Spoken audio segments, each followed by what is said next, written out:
함께 있습니다. 시작. 두 사람이 성령의 보내심을 받아 실루기아에 내려가 거기서 배 타고 구브로에 가서 살라미에 이르러 하나님의 말씀을 유대인의 여러 회당에서 전할세 요한을 수행원으로 두었더라. 아멘. 우리 16장 6절에서 10절 함께 있습니다. 시작. 성령이 아시아에서 말씀을 전하게 못하게 하시거늘 그들이 부르기아와 갈라디아 땅으로 다녀가 무시아 앞에 이르러 비두니아로 가고자 애쓰되 예수의 영이 허락하지 아니하시는지라. 무시아를 지나 드로아에 내려갔는데 밤의 환상이 바울에게 보이니 마게도냐 사람 하나가 서서 그에게 청하여 이르되 마게도냐로 건너와서 우리를 도우라 하거늘 바울이 그 환상을 보았을 때 우리가 곧 마게도냐로 떠나가기를 힘쓰니 이는 하나님이 저 사람들에게 복음을 전하라고 우리를 부르신 줄로 인정함이러라. 아멘. 네, 오늘부터 이제 5월 시작되고 이제 사도행전의 말씀을 우리 매일 성경을 통해서 매일매일 묵상하게 됩니다. 그래서 사실 주보에는 이제 지난 4월의 마지막 말씀을 시편 말씀을 좀 정리할까 싶었는데 담임 목사님께서 가시면서 그래도 사도행전이 시작하는데 뜻을 흐리시면서 뭐 알아서 하세요 이렇게 그렇게 말씀하셔서 네 알아서 사도행전 말씀을 개요를 하게 됐습니다. 그래서 제가 목사님께 저는 목사님하고 조금 스타일이 다른데 그래서 알아서 하세요.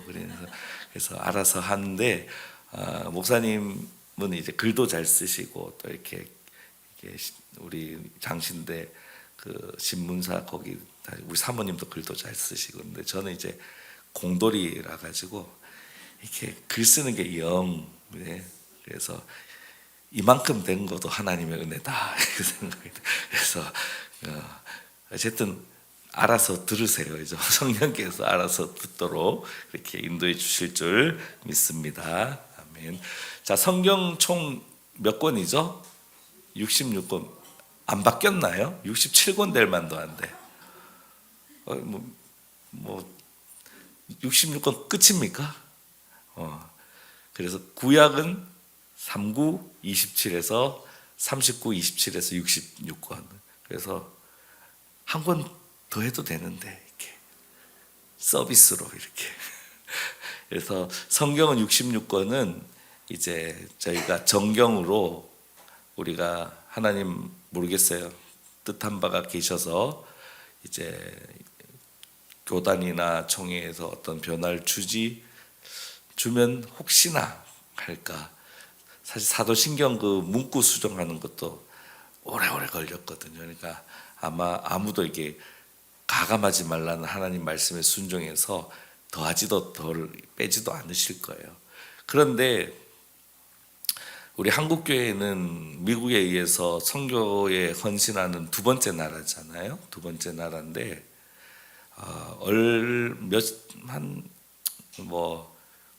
조금 됐죠. 선교에 우리가 열정을 품고 할 때 성경을 막 계속 쓰기 시작했어요. 다른 말씀은 더 쓸 수가 없어요. 딱 정해진 말씀인데 성경이 이렇게 정해진 것은 두 가지가 이유가 있죠. 예수 복음이 폭발적으로 일어나니까 사람이 다 못 가는 거예요. 우리나라도 똑같잖아요. 그죠? 고려문을 통해서 일본을 통해서 쪽복음이 들어오잖아요. 그죠? 그래서 다 못 가는 거예요. 예수님 돌아가신 당시에 제자들이 복음 전할 때도 폭발적으로 일어나잖아요. 그런데 예수님 생전에 따라다니는 수제자들이나 제자들 그 다 제한되어 있는 숫자잖아요. 온 동네 다 못 간다고요. 그래서 복음을 기록한 거예요. 그래서 복음을 먼저 보낸 거죠. 말씀을 먼저 보낸 거죠. 또 한 가지는 그 예수님께서 이미 생전에 경고하셨잖아요. 적그리스도가 나타난다. 근데 거기 속지 마라. 그럼 뭐가 적그리스도냐? 뭐가 이단이냐? 거기에 대한 명확한 기준이 필요하잖아요. 그러니까 기록을 해서 요 말씀을 벗어나면 2단이다. 요거까지 벗어나면 3단이다. 요거를 벗어났다 그러면 맛이 간 거다. 그래서 그런 족속들은 뭐요? 얼굴도 서로 대하지 마라. 그죠? 네. 근데 요렇게 하면 조심해라. 이런 식으로 2단이 곳곳마다 생기니까 누가 예수 그리스도의 복음의 말씀을 명확하게 정하는지 알려줄 기준이 필요하잖아요. 그래서 이 성경이 있는 겁니다. 복음을 전하기 위해서 또 잘못된 복음을 가르치는 그 2단을 우리가 막기 위해서 한 거예요. 그런데 이제 우리 한국교회가 지금은 조금 많이 수그러졌지만 그래도 폭발적으로 선교를 할 때 성경을 써야 되겠다. 이 성경은 여기서 끝난 것이 아니다라고 손댄 말씀이 있어요. 그게 바로 사도행전입니다. 신권사님, 사도행전 29장 1절 말씀 한번 찾아서, 우리 이정 권사님 말씀을 펴놓으셨네. 사도행전 29장 1절 말씀, 사도행전 29장 1절 말씀. 네. 없어, 그죠? 없어. 네. 그래서 저기 서빙고에 있는 온누리교회 액츠 29. 그래서 그쪽만 그런 게 아니라 사도행전의 말씀은 사도 바울이 죽었다고 복음 전하는 죽고 복음 전하는 것을 마쳤다고 맞춰지는 말씀이 아니다. 하나님께서 예수님의 재림 때까지, 그때까지 각 가정마다 각 개인마다 예수 믿는 사람이면 누구라도 한 절이라도 잘 적어야 되는 말씀이 바로 사도행전 말씀입니다. 그래서 사도행전 말씀은 다른 말씀은 더하고 빼고 할 수 없어요. 그러나 사도행전 말씀은 반드시 더해야 돼요. 내 때에 이 말씀이 한 절이라도 적혀져야 돼요. 그렇지 않으면 주님 얼굴 볼 고린도전서에 따르면 구원은 어때? 부끄러움 가운데, 불 가운데 구원은 한 영혼이라도 살려야지. 한 영혼이라. 그래서 예전에는 직분 받을 때 꼭 전도했어야 돼요. 요즘은 전도해도 좋다. 전도를 아무나 합니까? 하면서 또 부작용도 있잖아요. 전도하라니까 옆에 사람들 밥 사줄게 와가지고 그 다음 주는 아무도 안 와. 그래서 우리가 전도잔치하거나 이제 직분자들 전도 이렇게 해야 된다 할 때 그냥 얼굴만 보고 와서 오히려 빈자리가 행해지니까 그러려면 때려쳐. 그래서 이제 온 교회가 거의 잘 안 하는데, 원래는 직분할 때 전도해 보셔야죠. 전도, 한 영혼을 살리는 전도, 나의 사도행전이 한 절이라도 적혀지는 그 은혜를 지금도 열어놓으셨어요. 그죠? 누가? 성령께서. 그래서 사도행전은 끝나지 않는 행전, 그래서 성령 행전인 거예요. 그죠? 그래서 오늘부터 사도행전 말씀을 우리가 묵상하면서 뭘 위해서 묵상하는 겁니까? 나의 신앙을 돌아보고 나는 정말 부활의 증인으로 살고 있는지, 나는 복음에 합당하게 행하고 있는지, 결국 나로 인해서 사도행전의 말씀이 한 절이라도 더 적혀지고 있는지, 그죠? 주님 만날 때까지 한 절이라도 더, 그죠? 한 절이라도. 베트남에 저는 뵙지는 않았지만 어느 장로님이 그렇게 교회를 막 곳곳에 짓고 다닌대요. 짓고 다닌 이유는 이제 죽었는데 그때 환상을 본 거죠. 너는 교회도 안 짓고 뭐 하다가 이제 왔냐? 이렇게 하고 정신을 번쩍 깨고 정신을 차려서 이러면 천국 갔을 때 죽겠구나 싶어가지고 그때부터 내가 죽는 날까지 교회를 짓겠다, 몇십 개를 짓겠다 했는데 지금 100개가 넘었다. 저도 한번 그런 교회 가본 적이 있는데요. 그런 사명은 필요합니다. 그런 사명은 필요합니다. 내 인생에 내 집 한 채 마련하고 내 가정 자녀 손들 집 마련해주고 열심히 사시는 거예요. 그걸 잘못 살았다 말씀드리는 건 아니에요. 그죠? 그렇게 하시면서 한 영혼을 살리는 부활의 증인으로 삶도 같이 살아야 되는데 우리는 너무 치우쳐도 많이 치우쳤다. 그죠?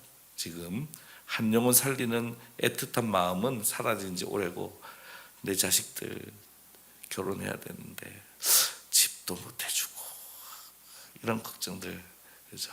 근데 제일 큰 걱정은 한 영혼 살리는 걱정을 제일 많이 해야 된다. 그래서 사도행전을 쭉 보시면서 사도행전 잘 봤다. 끝. 다음 말씀 보자. 이러면 안 돼요. 사도행전은 보신 다음에 꼭 나의 사도행전을 적어 보셔야 돼요. 그래서 사도행전 1장부터 읽으시면서 은혜 받으면 나는 이 1장에 비추어 봤을 때 나의 1장은 이렇게 됐으면 좋겠다. 그래서 장마다 또 사건마다 나의 사건, 사도 베드로가 이제 1차 선교 여행을 하면서 루스드라 그쪽 더베에서 돌에 맞아 죽을 뻔하거든요. 근데 죽다가 부활을 경험해요. 근데 거기서 누구를 만나냐면 바로 디모데 가정이 구원을 받습니다. 죽다가 살아난 자리에서. 그래서 내 인생에 내가 제일 힘들 때 복음을 전했는데 그 디모데와 같은 그 믿음의 아들, 믿음의 딸을 그때 만났다. 내가 제일 힘들 때. 얼마 전에 저 케냐 포콧에 제 후배 선교사가 선교 편지를 보냈는데 너무 힘들다는 거예요. 고아원 애들이 5, 60명 되는데요. 정말 우리도 하나의 돌보기도 힘들잖아요. 근데 4살짜리가 도벽이 있는 거예요. 그래서 처음에는 과자를 훔치더니 급기야 지갑에 손을 댄 거예요. 우리가 너무 힘든 거예요. 그리고 또 한 아이, 우리로 말하면 이제 5학년, 6학년 정도 이제 된 아이가 사랑을 찾아서 하룻밤 사이에 고아원을 나가버린 거예요. 사랑을 찾아서 진짜 사라진 거예요. 그래서 정말 낙심이 되는 거예요. 그런데 며칠 있다가 그 고아원이 있는 한 언덕을 넘어서 있는 쪽에 한 집사님이 살고 계셨는데 그 집사님이 찾아온 거예요. 찾아와서 염소를 주겠다는 거예요. 그쪽은 이제 염소 때문에 총도도 싸우고 막 그러거든요. 염소 뺏기. 왜 주시냐 그러는데 지난 3년 동안 이 고아원에서 흘러나와서 우리 집에서 들린 찬양의 소리 때문에 내가 너무 행복했다. 여기는 지금 막 도벽이, 여기는 도둑질하고 이 인간들 어떻게 하나 막 이렇게 주님 막 이러고 있는데 그 가운데서 부르는 찬양이 언덕 위에 언덕 넘어 있는 집에 한 여집사님 마음을 감동을 시킨 거예요. 그런데 놀랍게도 그 집사님만 감동시킨 게 아니라 동네 사람들을 감동시킨 거예요. 그래서 이제 그 우기 때 이제 그 우물, 이제 건기 우기 되면 우물이 귀하잖아요. 그런데 마을 사람들이 결정을 한 거예요. 이 고아원부터 물을 먹어라. 그 결정을 했다고. 여집사님은 염소를 주겠다 그러고 항상 물 쓰는 것 때문에 조바조바 했는데 애들이 50, 60명 이렇게 자꾸 늘어나니까 물 쓰는 것 때문에 걱정했는데 마을 사람들이 고맙다고 고아원 먼저 물 쓰라고 그랬다는 거예요. 그래서 참 정말 우리가 봤을 때는 문제가 많고 그 다음에 낙담되어서 복음이 전해지지 않을 것 같지만 복음이 전해지는 것을 우리는 우리 선교 현장에서도 볼 수 있고 바로 사도행전 말씀을 통해서. 사도행전 말씀이 다 완벽하지 않아요. 다 평화롭지 않아요.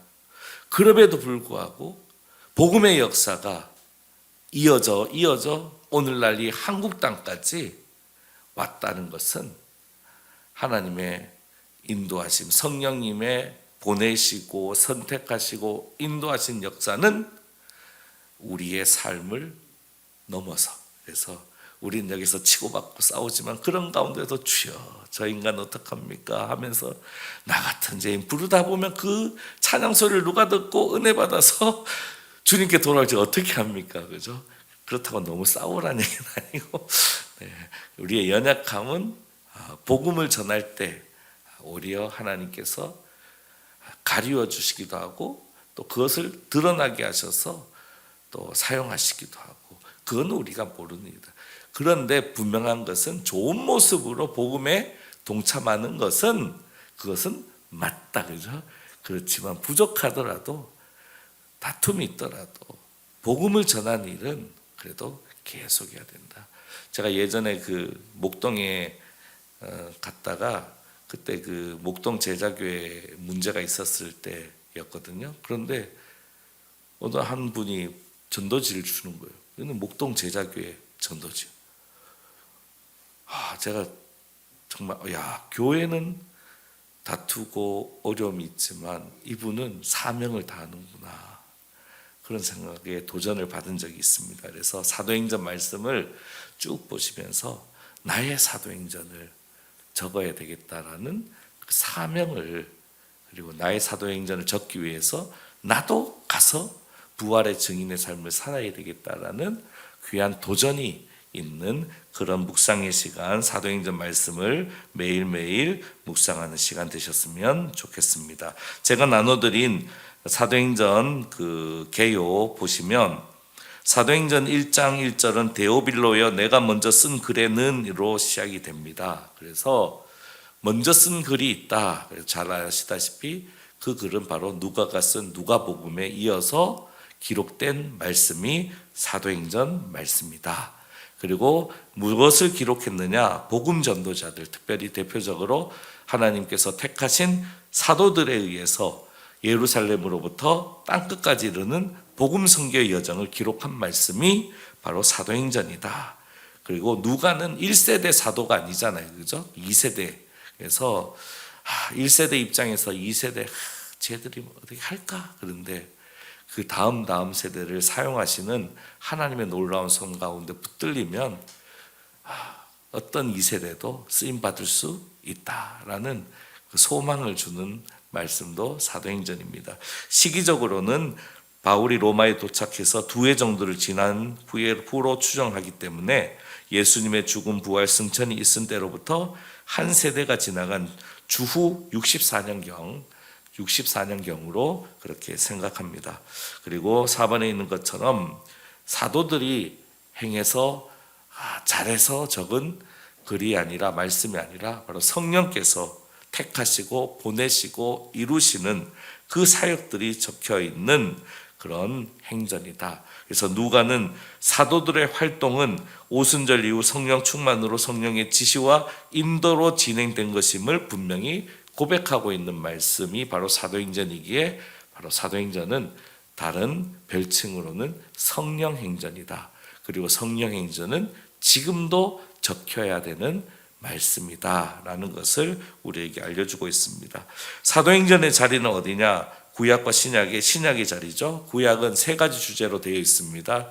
창조하시고 창조한 후에 죄와 타락 가운데 빠져있는 우리를 불쌍히 여기셔서 구원하실 메시아를 보내겠다는 약속, 이 3가지 주제로 되어 있고요. 신약은 그 약속의 성취, 예수님의 오심을 먼저 사복음서를 통해서 기록하고 있고요. 그 다음에 그 예수님을 믿는 사람들의 삶과 행적을 기록한 바로 사도행전과 서신서가 있습니다. 그리고 마지막 예수님 다시 오신다라는 마라나타 주 예수의 다시 오시옵소서 재림을 기록한 계시록이 있습니다. 그래서 구약 3가지 주제, 신약 3가지 주제 중에 바로 중간 자리, 교회의 자리에 바로 사도행전이 위치해 있다. 그렇게 보시면 되겠습니다. 그럼 사도행전과 그 서신서는 어떤 차이가 있느냐라는 것을 제가 밑에 적어놨습니다. 사도행전은 누가복음에 이어서 기독교 기원에 관한 역사의 속편으로 구성된 말씀입니다. 바울의 삶과 사역을 보여주는 바울의 삶을 기준으로 보면 바울의 삶과 사역을 보여주는 2차적인 자료로서 매우 역사적인 가치가 높은 자료가 바로 사도행전입니다. 그래서 관찰자가 제2세대 사역자가 바라보면서 적는 거고 서신은 뭡니까? 내가 적는 거예요. 그래서 서신은 사도의 삶과 사역을 보여주는 1차적인 자료, 자화상과 같은 스스로 이렇게 하는 자료, 그 차이가 있습니다. 그죠? 그래서 서신서는 내가 쓴 글이고 사도가 쓴 글이고 사도행전은 사도행전을 누가가 뭐 들었든지 동행했든지 보면서 쓴 글이다. 그렇게 보시면 되겠습니다. 구조는 매우 명확합니다. 그래서 구조의 기준이 되는 말씀을 사도행전 1장 8절 말씀으로 우리가 삼습니다. 함께 읽어볼까요? 시작. 오직 성령이 너희에게 임하시면 너희가 권능을 받고 예루살렘과 온 유대와 사마리아와 땅끝까지 이르러 내 증인이 되리라. 그래서 사도행전의 구조는 명확합니다. 예루살렘, 그리고 유대와 사마리아, 그리고 땅끝은 뭐 이방인. 유대인 관점에서는 이방인이죠, 그죠? 그래서 예루살렘 그냥 안 흩어지잖아요. 박해를 주잖아요, 그죠? 그래서 최초의 박해, 스데반 박해로 인해서 흩어지죠. 그런데 그때 흩어지는 초대교회 사람들은 유대파가 아닙니다. 왜냐하면 스데반이 이제 성전 막 모독들 뭐 이렇게 얘기하면 이 헬라파 그리스도인들이 주로 그 같은 입장이거든요. 그래서 성경을 보시면 사도들은 지켰다라는 말씀이 있어요. 그래서 그때 핍박은 유대파 그리스도인들은 그 핍박의 대상에서는 그래도 벗어났고 헬라파 그리스도인들이 핍박을 받아서 예루살렘을 떠나게 되는 거예요. 그렇죠? 그리고 나중에는 이제 전체가 핍박받아서 다 떠나게 되는 거예요. 특히 유대 전쟁이 있었던 66년부터 70년에 예루살렘이 다 한 다음에는 이름도 바꿔버린 거예요. 예루살렘 이름이라는 이름을 안 써버려요. 근데 다 가버려 해서 다 쫓아내버립니다. 그래서 언제까지? 1900년대 우리 역사로 보면 1, 2차 세계대전 그때에 이제 요빠, 지금으로 말하면 이 텔아비브, 요빠, 이 텔아비브 지금 수도죠. 이스라엘 수도 텔아비브. 그 벤구리온 수상이 했다 해서 벤구리온 공항으로 있는데 그 요빠의 첫 번째 정착존이 생기면서 야금야금 잡아먹으면서 가자 지구하고 그 서안 지구를 제외한 나머지 지역을 이스라엘이 다 먹고 그리고 서안과 가자, 지금 가자에서 지금 충돌이 있는 거죠. 그래서 이 예루살렘 이렇게 얘기하다 보면 자꾸 산으로 가가지고 이렇게 까먹습니다. 어쨌든 1장 8절의 기준에 따라서 예루살렘, 그 다음에 온 유대와 사마리아, 그리고 이방 사역으로 전환하게 되는 계기가 있어요. 그래서 그 계기가 두 가지죠.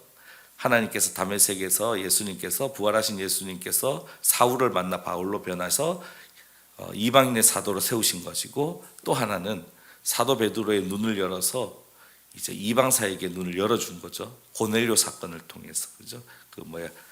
광주리 사건 있잖아요, 그죠? 그래서 이방인들, 내가 깨끗하다는 것을 네가 어떻게 더럽다고 하느냐. 그래서 그 계기를 통해서 1차 선교 바울이 지나고 사도 그 예루살렘 초대 첫 번째 공의회를 통해서 이방인 사역의 지평이 활짝 열리게 되고, 또 2차 세계 선교 때 사도 바울의 여정이 에베소로 가지 않고 바로 마게도냐로 넘어가는, 우리는 빌립보로 넘어가는 그런 여정들을 우리가 보게 됩니다. 그래서 사도행전의 구조는 명확합니다. 예루살렘 머물러라. 머무는 이유는 성령 받을 때까지. 그 다음에는 가라. 그죠? 예수님의 명령, 위명, 땅끝까지 이르러 내 증인 되라. 가라. 가지 않으니까 예수님께서 흩으시는 겁니다. 그죠? 그 박해를 통해서.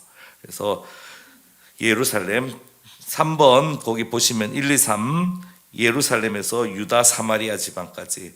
4번 이제 이방 사역의 준비, 그죠? 사도 바울을 부르시고 베드로의 눈을 여시고 또 요한의 형제 야고보가 순교 당하면서 더 이상 여기 못 있겠다 해서 흩어지는 거죠. 그리고 이제 바울을 통해서 선교 여행을 통해서 이방 선교가 땅끝으로 나아가는 그 선교가 이루어지고, 이제 뒤편에 보시면 예루살렘으로 돌아가서 이제 로마로 가서 로마를 기점으로 다시 스페인으로 가는 땅끝 선교로 나아가는 그런 작정을 위해서 그동안 배설물로 여겼던 나면서부터 로마인인 로마 시민권을 사용해서 로마로 나아가는 그 사도 바울의 모습을 우리가 보게 됩니다. 그러나 28장으로 사도행전은 성경에서는 끝나지만 지금도 사도행전은 계속 기록되어 있는 성령행전이라는 것을 꼭 기억하면 좋겠습니다. 자, 사도 바울의 삶을 보면 사도 요한의 삶과 좀 이렇게 비교를 해놨습니다. 그래서 시점은 스데반의 순교, 사도행전 7장 핍박이 처음 초대교회가 이루어지고 오순절 역사 위에 초대교회가 이루어지고 모이기를 힘쓰는데 흩어져야 되는데 나가야 되는데 나가지 않으니까 하나님께서 흩으시는 사건이 바로 스데반 선교 이후에 있었던 초대교회의 핍박 사건입니다. 그리고 그때의 사도요한 그 이후로 사도요한과 베드로의 선교 활동이 이렇게 더 확장됐다. 또 그때 흩어졌던 헬라파 그리스도인들에 의해서 빌립 집사라든지 이런 분들을 위해서 선교가 이제 유대와 사마리아 지역으로 이렇게 확전되는 겁니다. 그죠? 그러면서 하나님께서는 이방 선교를 위해서 준비하시는데 바로 사도 바울을 통해서 준비하시기 위해서 다메섹에서 사도 바울을 만나십니다. 그죠? 그림 잠깐만 보여주실래요? 첫 번째 그림. 여기 여기 이제 캐톨릭 자료입니다. 캐톨릭 자료. 여기가 텔아비브 요빠죠. 예루살렘, 그죠? 그래서 예루살렘에서 허락을 받아서 쭉 가서 다메섹까지 가는 겁니다. 그죠? 할 일이 되게 없는 것 같아요. 이렇게 여기까지 힘들게 220km. 와, 무슨 이까지 갈까요? 그죠? 여기서 부활하신 예수님을 만나는 거죠. 그죠? 여기서 요 자료를 보시면 요 페트라 지금의 요르단 자리예요. 요르단. 그래서 여러분이 성지순례 가시면 예루살렘과 페트라와 시나이 반도 그 중동 전쟁 이후에 이스라엘이 이집트하고도 평화 협정을 맺어서 시나이 반도를 돌려줍니다. 그런데 여기가 골란 고원이거든요. 골란데 있죠. 여기 시리아하고는 평화 협정 안 맺습니다. 왜냐하면 이 골란 고원은 뭐하고 연결돼요? 물하고 연결됩니다. 물하고. 여기서 약 뿌리고 다 죽습니다. 다. 그래서 이집트하고는 평화 협정을 맺어서 시나이 반도를 돌려주고 그것 때문에 이집트 대통령도 죽고 이스라엘 총리도 극우파들에 의해서 이게 다 죽습니다. 그죠? 그런데 요거는 끝까지 안 돌려줍니다. 골란고원. 거기가 골란고원에 바로 여기가 다마스커스, 다메섹이 있는 겁니다. 다메섹. 그래서 사도 바울 당시에 다메섹의 요 자리, 여기가 바로 여기 나바티안 킹덤이 있었던 자리다. 그렇게 얘기합니다. 나바티안 킹덤. 그래서 이 나바티안 킹덤의 이 자리는 그 이사야서에 보면 하나님의 기뻐하는 종이 그 사역을 하면서 돌아오게 되는 대표적인 지역이 바로 이 나바티안 지역이에요. 그래서 그 사도 바울이 다메섹에서 예수님을 만난 다음에 눈에 비늘 같은 것이 벗겨진 다음에 바로 이제 나바티안으로 가는 거예요. 여기서 이제 갔다가 이게 미쳤나 이렇게 갖고 피신해서 예루살렘으로 돌아오는 거죠. 그리고 예루살렘 돌아왔을 때 다시 환상을 보고 어디로 갑니까? 여기 이쪽 보시죠. 다소로 돌아가는 보시죠? 이렇게 다소로 이렇게 돌아가면 그 다음 그림 한번 보여주실래요? 그래서 이렇게 뭐 가이사랴 가서 배 타고 이렇게 갔을 수도 있고요. 어쨌든 다소가 여기입니다. 다소. 여기 다소가 누구? 사울의 고향이죠, 그죠? 고향, 그죠? 다소. 여기 보시면 이제 우리가 그 아가야, 마게도냐 여기 있잖아요, 그죠? 마게도냐. 그래서 마게도냐면 누구 생각나시면 알렉산더. 그래서 알렉산더가 이 전체를 잡아먹는데 2, 3년밖에 안 걸립니다. 나중에 한번 알렉산더 이야기 보시면 이 마게도냐에서 출발해서 여기 이제 이스탄불이 있고요, 그죠? 이거 건너서 두루 해서 이 다소에서 갔다가 이집트 들어갔다가 나왔다가 다시 여기 그 시리아 저기 어디야? 어쨌든 저 바벨론 있는 그쪽 가가지고 다 먹을 때까지 한 3년 정도밖에 안 걸립니다. 그러니까 이 지도상에서 역사적으로 가장 뛰어난 사람은 어쨌든 장군은 알렉산더고 복음적으로는 이런 흐름을 갖고 있다 이렇게 보시면 되겠죠. 알렉산더의 흐름, 그다음에 복음도 이렇게 폭발적으로. 그러니까 알렉산더 다음에는 가장 폭발적으로 이 지역에 사실 알렉산더보다 더 빨리 2차 선교여행 때 폭발적으로 선교의 문을 열어서 이 고린도까지 왔다 갔다 했던 그 놀라운 인물이 바로 사도 바울입니다. 그래서 아마 알렉산더는 천국에 있는지 없는지 모르지만은 이제 바울한테 깜짝 놀랐을 겁니다. 야, 너는 어떻게 그렇게 빨리 왔다 갔다? 그래서 네, 그다음 보여주시죠.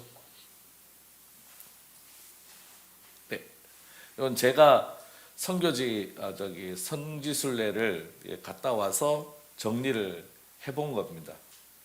네, 좀 아이고 넘어가 버렸네. 네, 그래서 다메섹, 그죠? 페트라 나바티안 공화국이 이만큼 됩니다, 그죠?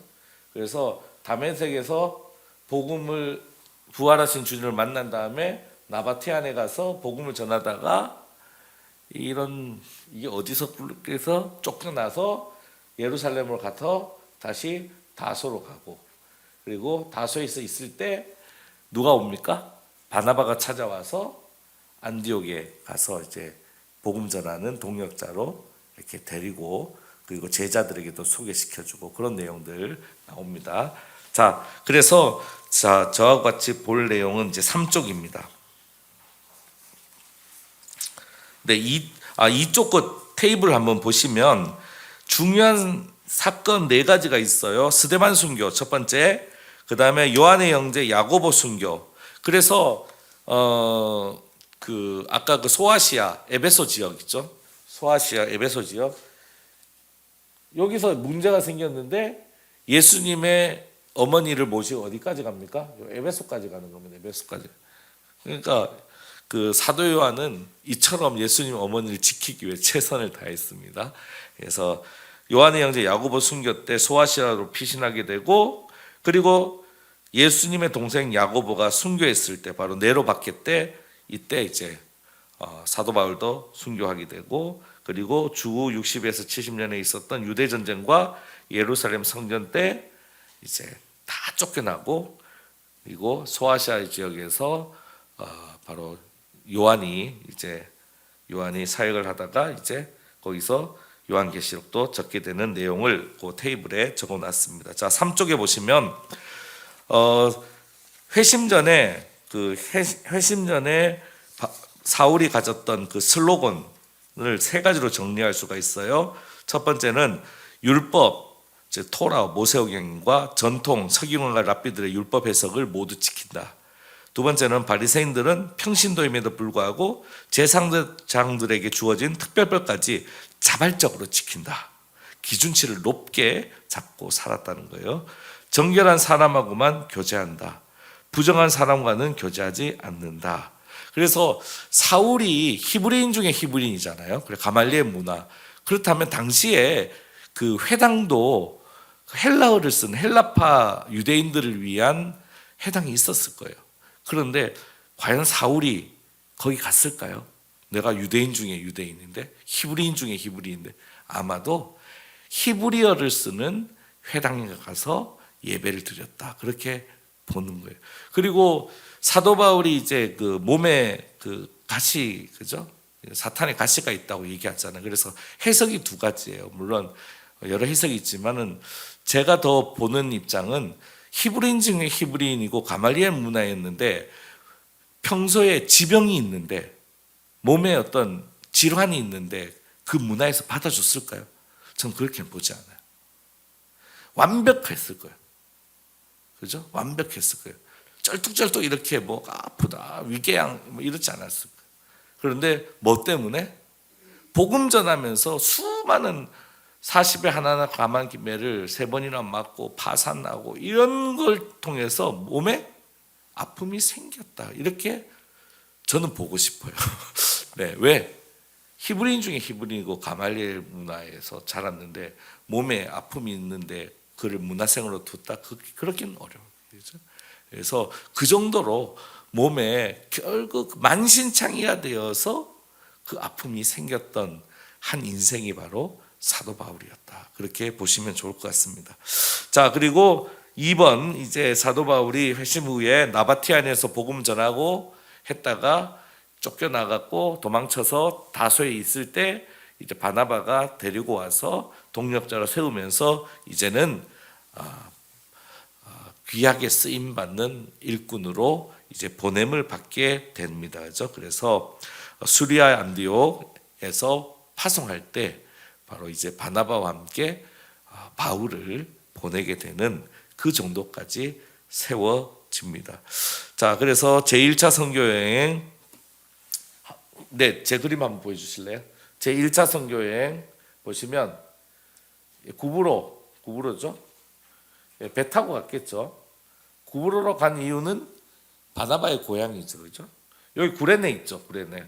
그러니까 이 구레네 벌써 이 당시에 예수님 당시에 하나님을 경외하는 사람들, 이 사람들이 여기 그 예루살렘 본토를 왔다 갔다 한 거예요, 그렇죠? 그래서 구레네 시몬이 갑자기 나온 게 아니라 이 교류가 되었다는 것을 볼 수가 있죠, 그렇죠? 어쨌든 구브로에서 이쪽이 구시가지, 요 신시가지 이렇게 가로질러서 가고 그 다음에 올라서 비시디 안디옥, 이고디온, 루스트라, 더베 요 지역이 제1차 선교여행입니다. 제1차 선교여행. 그래서 구브로와 요 비시디 안디옥에서부터 루스트라, 더베까지 요 지역이 1차 선교여행이고 그 다음에 돌아옵니다. 그리고 2차 선교여행 때는 다투죠. 그래서 흩어져요. 그래서 바울은 신라와 함께 이쪽으로 가고 바나바는 그 누가를 데리고 여기로 갑니다. 그렇죠? 그래서 이렇게 가서 1차 선교여행 때 본 이 지역을 다시 한번 살핀 다음에 어디로 가고 싶어요? 에베소로 가고 싶습니다. 그렇죠? 그런데 에베소로 가려는데 다 막아요. 성령께서 못 가도록 하고 일로 갈라 해도 안 되고 이리 갈라 해도 안 되고 이게 아무도 열리지 않는 거예요. 그래서 드로아에서 어디로요? 바로 마게도냐로 넘어가는 거죠. 마게도냐, 네아폴리, 빌립보, 암비볼리. 그래서 그 성지순례 가보시면 이 빌립보에서 데살로니카를 지나서 이렇게 이쪽 해안변으로 가는 그 우리로 말하면 고속도로가 있습니다. 전차가 다니는 길, 뭐 무슨 가도라 그러는데 이렇게 있습니다. 이렇게. 자, 그래서 빌립보, 데살로니카. 그래서 성지 가시면 여기 베레아 지난 다음에 아가야 지역에 메테오라라고 그 높은 산 위에 수도원들 이런 게 있어요. 그 저기 어떻게 세웠나 이렇게 그거 한번 보실 거예요. 그다음에 이렇게 아테네, 그리스 아테네, 고린도 이렇게 여정. 그래서 돌아옵니다. 배 타고 이렇게 예루살렘으로 돌아온 게 2차 여정입니다. 3차 여정은 어디서 사역하는 거예요?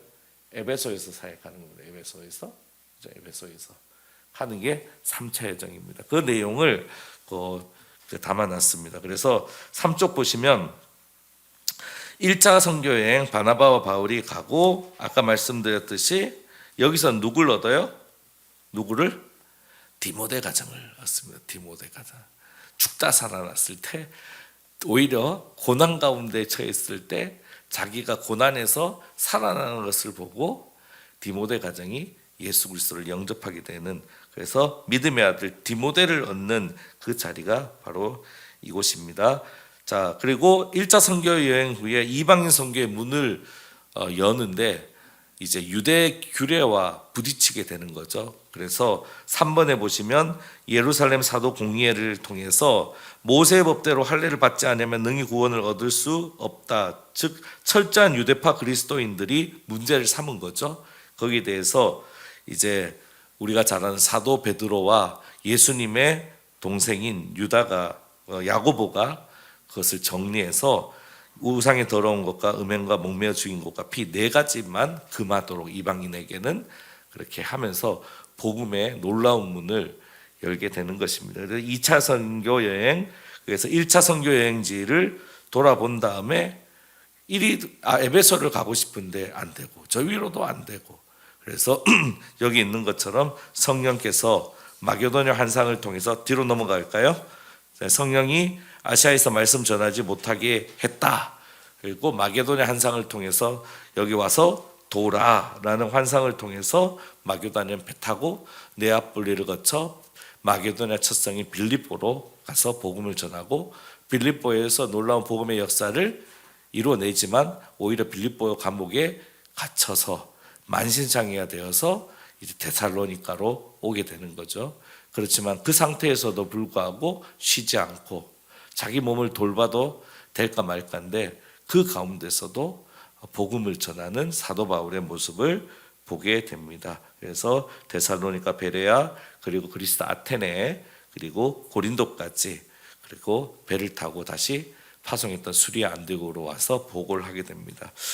3차 선교여행은 뭐 특별히 많지 않습니다. 주 사역은 에베소에서 있었던 사역이고, 그렇지만은 조금 복잡한 기간이 바로 3차 여행의 기간입니다. 그래서 고린도를 다녀오는 고린도 문제에 대한 것, 고린도 후서, 그 고린도 후서가 하나의 편지가 아니라 여러 개 편지로 구성됐다고 보거든요. 그래서 그런 문제들, 그래서 어쨌든 3차 여행 때 주 사역은 에베소다, 그렇게 보시면 되고요. 3차 여행을 마치고 이제 어디로 돌아갑니까? 이제 예루살렘으로 가서 자기가 배설물을 읽었던 로마 시민권을 사용해서 이제 황제 앞에 로마에 가게 되고, 특히 로마에 가게 되는 것은 로마서 1장에 보시면 내가 너희에게 복음 전하기를 원한다. 그래서 로마를 기점으로 이제 수리아 안디옥을 통해서 이제 그리스 아테네까지, 그래서 그리스 아테네 복음을 전했잖아요. 여기가 같은 문화권이에요. 이제 그리고 이제 로마서부터 저쪽은 또 다른 문화권이잖아요, 그죠? 그래서 로마를 기점으로 해서 복음을 땅끝으로 전하기 위해서 로마에 있는 교회가 내가 전하는 예수 그리스도의 십자가 부활의 복음과 동일한 복음을 갖고 있는지 확인하는 메시지가 바로 로마서입니다. 그죠?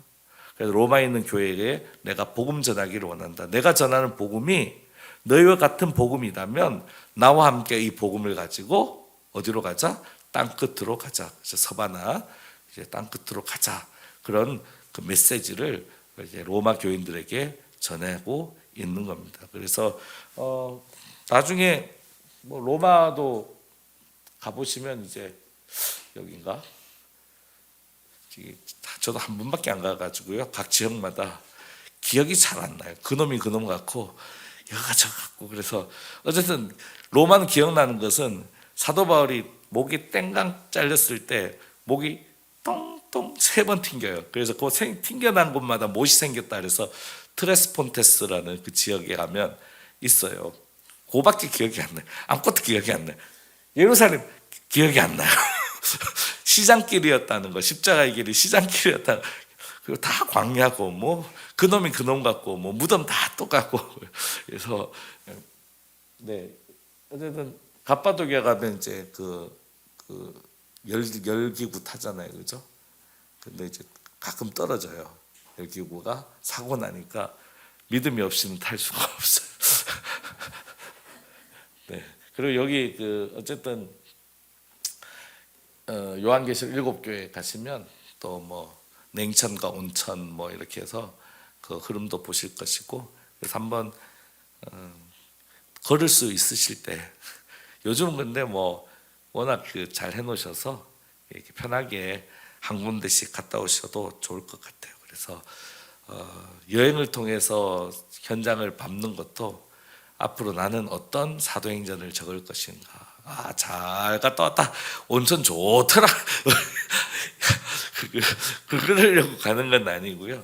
우리가 사도행전을 보고 선교지를 가고 그다음에 선교 현장을 가면 거기에는 정말 많은 선교의 헌신들이 있습니다. 그 다음 PPT 하나 선교사님 편지 중에 같이 한번 우리 읽어 볼까요? 송권사님 한번 크게 읽어 볼까요? 예, 시작. 일본에 온 지 16년 된 선교사님 고백. 16년 안에는 여러 위기도 있었고 저희들도 실수와 잘못도 있었습니다만 오직 그 놀라운 긍휼하심과 자비 가운데 에베네셀의 하나님께서 저희 가정을 인도해 주셨습니다. 하나님 아버지께 감사와 찬양을 드립니다. 그리고 저희들을 신뢰해 주시고 격려해 주시며 한결같이 기도와 사랑으로 협력해 주셨던 동역자 분들이 계셨기에 저희들이 이와 같이 사역을 지속할 수 있었습니다. 네, 16년 아니라는 16년 이 선교사님이 16년 동안 걸어왔던 사도행전 행전에는 저희들의 실수와 잘못도 있었다, 위기도 있었다. 그렇지만 성령께서 인도해 주셔서 이와 같이 사역을 할 수 있었다. 이 고백, 이게 바로 사도행전의 매력입니다. 실수가 없고 잘못도 없고 그런 거는 이 땅을 밟고 계실 때 있을 수 없어요. 그거 생각하면 한 걸음도 못 나갑니다. 사도행전은 이렇게 싸웠는데, 이렇게 문제가 있었는데도 하나님이 이렇게 역사하셨다라는 것을 보여줍니다. 우리 한국 초기 교회 역사도 저 평양 측 선교사들과 서울 중심의 선교사들이 피 터지게 싸웠습니다. 피 터지게. 그래서 싸웠지만은 그거 다 가려져 있잖아요. 저 연구한 사람 외에는 잘 몰라. 우리가 받아서 이 곳곳마다 교회가 생기는 이 은혜만을 알잖아요. 그죠? 사도행전의 매력은 그겁니다. 물론 이제 우리가 그 행전을 적을 때는 눈물이 없을 수는 없어요. 그죠? 각 가정마다죠. 내 남편이 구원받았다. 그거 그냥 된 거 아니라는 거죠. 옛날 어른들은 그죠? 그거 다 알고 계세요. 집 나갔던 내 망나니 같은 내 자식이 예수 믿어. 이건 하나님이 역사하지 않고는 있을 수 없는 일이라는 것을 각 가정마다 다 가지고 계시는 사도행전의 역사가 있습니다. 그렇죠? 그 역사가 멈춰서는 안 되고 계속되어야 된다. 주님 오실 때까지 계속되어야 되는 사명이 우리에게 있다는 것을 다시 한번 확인하시고, 사도행전을 오늘부터 묵상하실 때 나의 사도행전을 다시 한번 적어보시는 은혜가 있으셨으면 좋겠습니다.